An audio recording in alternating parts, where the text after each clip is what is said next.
सरखे की वारदातों को अंजाम देने वाली टोली गिरफ्तार। शहर हैदराबाद के पुराने शहर के इलाके रैन बाजार पुलिस ने एक शिकायत के तहत कार्रवाई करते हुए 3 रुकनी खतरनाक टोली को गिरफ्तार करते हुए मीडिया के रूबरू पेश किया और इन्हें अदालती तहवील में दे दिया।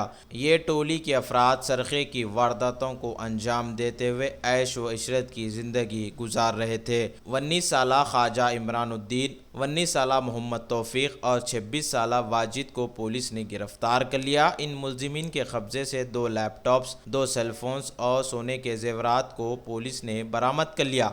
इसकी जुमला कीमत 2 लाख रुपये बताई गई। मीडिया से बातचीत करते हुए रैन बाजार पुलिस के सर्कल इंस्पेक्टर रमेश ने बताया उनके हमरा एडिशनल सर्कल इंस्पेक्टर भी मौजूद थे। रैन बाजार पुलिस लिमिट्स में अपना additional inspector Bavlu Chauhan, crime SI Govind Swami और क्राइम पार्टी 3 आदमी को आज कस्टडी में ले लिए। उसमें एक आदमी ख्वाजा इमरानुद्दीन एज 19 ईयर्स और एक आदमी मोहम्मद तौफीक 19 ईयर्स, वाजिद 26 ईयर्स। ये तीनों मिलके 3 चोरी करे। एक लैपटॉप, 2 लैपटॉप, 2 सेलफोन और एक गोल्ड आइटम्स, 3 ईयर टॉप से।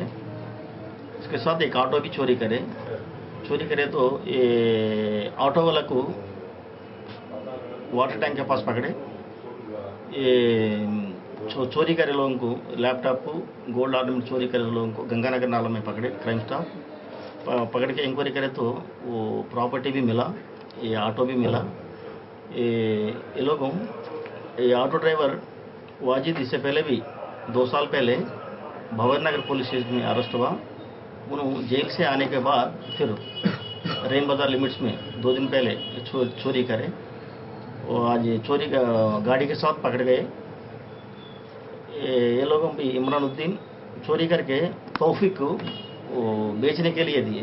वो तौफीक को भी रिसीवर का वजह से उसको भी कस्टडी में ले लिए। तीनों को आज 8 नंबर कोर्ट में प्रोड्यूस कर रहे रिमांड के साथ। ये वर्थ पूरा मिलके 2 लाख रहता करीब।